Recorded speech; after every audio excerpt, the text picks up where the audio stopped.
সপ্তাহান্তের আগেই অ্যাক্রোপলিস মলে অগ্নিকাণ্ডের জেরে ব্যাপক উত্তেজনা ছড়ালো। ফায়ার অ্যালার্ম বাজতে প্রায় শোনা যায় এবং কিন্তু এমন ভয়ঙ্করভাবে আগুন লেগেছে তা ঘুণাক্ষরেও টের পাননি মলের কর্মীরা। পুলিশ এবং দমকলের তৎপরতায় কর্মীদের সুরক্ষিতভাবে মল থেকে বের করে আনা সম্ভব হয়েছে। পাশেই গীতাঞ্জলি স্টেডিয়াম, সেখানে তাদের রাখার ব্যবস্থা করা হয়।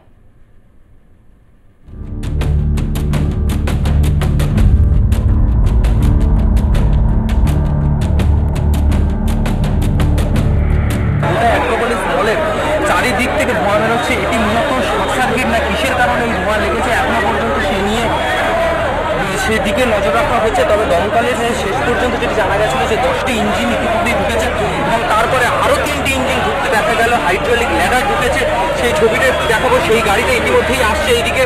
হাইড্রোলিক ল্যাডার যেটার সাহায্যে ওপরে দমকলের আগুনের গাড়িটা ঢুকেছে। এছাড়াও কলকাতা পুলিশের ডিজাস্টার ম্যানেজমেন্ট ফোর্স ইতিমধ্যেই এখানে চলে এসেছে এবং তারপরে এই গাড়িটি এখানে ইতিমধ্যেই আসছে এবং তারপরে ল্যাডারের সাহায্যে ওপরে উঠে যে কোথা থেকে ধোঁয়াটা বেরোচ্ছে সেই ধোঁয়ার কেন্দ্রবিন্দুতে একেবারে পৌঁছানোর চেষ্টা করবে।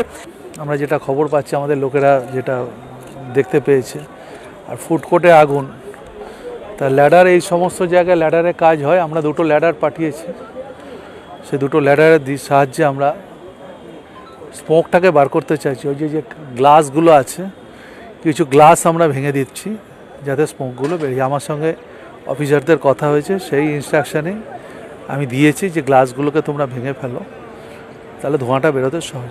ভেতরে কি কেউ আটকে আছে?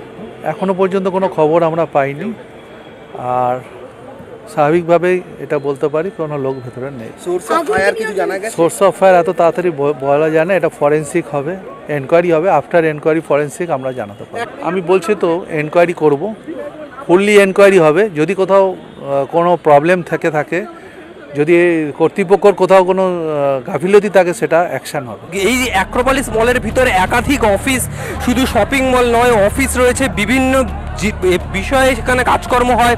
গোটা অ্যাক্রোপলিস মলে ইতিমধ্যেই প্রায় কয়েক হাজার মানুষজন ছিল। একটি গাড়ি এখানে আটকে পড়েছিল, সেই ছবিটা দেখানোর চেষ্টা করব। গাড়িটিকে এখান থেকে সবাই মিলে টেনে হিঁচড়ে পিছনে সরিয়ে দিচ্ছে যাতে দমকলের গাড়িটি এখানে ঢুকতে পারে এবং তারপরে যত দ্রুত সম্ভব তাদের কাজ শুরু করতে পারে।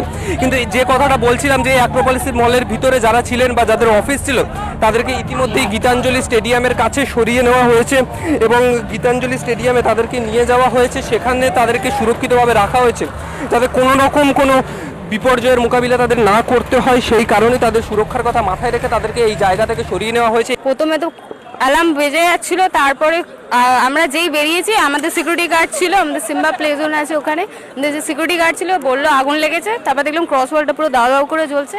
তারপরে আমরা বেরিয়ে এলাম সবাই মিলে, অল ওভার স্টাফ প্লাস 2-3টে বাচ্চা ছিল, আউট করে আমরা সবাই বেরিয়ে এসেছি। আমরা সব অফিসে, আমাদের 16তলা অফিস, সব বসেছি। তো আমরা এমনি ফায়ার অ্যালার্ম বেজে উঠেছে প্রায় বাজে, তো আমরা ভেবেছি বোধহয় এমনি লিফট বন্ধ হয়ে গেছে, ফায়ার অ্যালার্ম অফ বাজছে।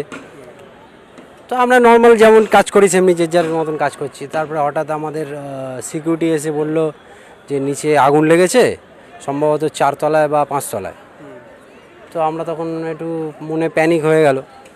তো আমাদের অ্যাডমিনকেও খবর দিলাম, তো অ্যাডমিনও এসে উনি বললেন যে কী হয়েছে ব্যাপারটা। উনি আগে সিকিউরিটির থেকে জানলেন, তারপরে এখানকার যে ইনচার্জ আছে বিল্ডিংয়ের তার থেকে খবর নিলেন। তো ওনারাও বোধহয় খবর দিয়েছিলেন, তারপর বললো যে সব খালি করে বেরিয়ে যাও এক্ষুনি। টানাকাত আগুন দেখতে পান 12টার কিছু আগে।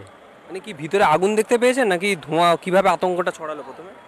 ভেতরে আমরা যখন নিচে ওপরে উঠেছি, ওপরে রয়েছি, তখন ওপর থেকে নিচে যখন দেখছি ধোঁয়া বেরোচ্ছে, ঠিক আছে।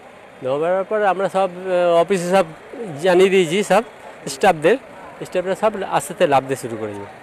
পুরো অফিস থেকে সব সিঁড়ি থেকে লেবে সব চলে এসছে, কিন্তু অনেকে অসুস্থ হয়েছে, মানে দম নিতে অসুবিধা হচ্ছে, তারা সব লেবেছে। তাদেরকে কি নিরাপদ কোথাও রাখা হয়? না, রাখা হয়নি, তাদের মোটামুটি ভালো আছে, জল টল দিয়ে। হ্যাঁ, ভালো আছে। পরিস্থিতিটা প্রথমে কি দেখতে পেয়েছি? কিচ্ছু দেখা যায়নি, আমরা খবর পেয়েছি, আমরা এমপ্লয়ীদের সুরক্ষিতভাবে বাইরে বের করতে পেরেছি। তারপর নিচে এসে দেখছি যে ধোঁয়া হচ্ছে। কারোর কোনো অসুস্থতা বা অসুস্থতা নেই, কোনো কিচ্ছু নেই, কিচ্ছু হয়নি। কিচ্ছু হয়নি। এমার্জেন্সি এক্সিটে প্রচুর ব্লকেজ আছে, আমরা অথরিটির সাথে কালকে কথা বলবো। আমাদের অফিস কালকে আমরা বন্ধ রাখছি। ভিতরের যে পরিস্থিতি আপাতত সামাল দেওয়া হয়েছে, বিক্ষিপ্ত জায়গা থেকে কিছু কিছু জানলা থেকে ধোঁয়া দেখতে পাওয়া গেলেও এখনো পর্যন্ত সেই রকম যে আগের যে পরিস্থিতি সৃষ্টি হয়েছিল, যে ধোঁয়া দেখতে পাওয়া গিয়েছিল, সেই ধোঁয়া এখনো পর্যন্ত দেখতে পাওয়া যাচ্ছে না। কাঁচ দুটো জানলা দেখতে পাওয়া যাচ্ছে যে পুরো কাঁচ ভেঙে ফেলা হয়েছে, ভেঙে ফেলে ভিতরে মেশিনের সাহায্যে সমস্ত ধোঁয়া বার করে দেওয়া হয়েছে। তবে এখনো পর্যন্ত কি থেকে আগুনের সূত্রপাত সেটা এখনো পর্যন্ত জানা যাচ্ছে না। তবে যে অনুমানটা করা হচ্ছে যে শর্ট সার্কিটের ফলে এই অগ্নিকাণ্ড বা এই ধোঁয়ার উৎপত্তি স্থল শর্ট সার্কিট, এমনটাই মনে করা হচ্ছে। ক্যামেরায় শুভঙ্কর লাহার সঙ্গে রিক পুরকাস্ত, প্রতিবেদন আর প্লাস নিউজ, কলকাতা।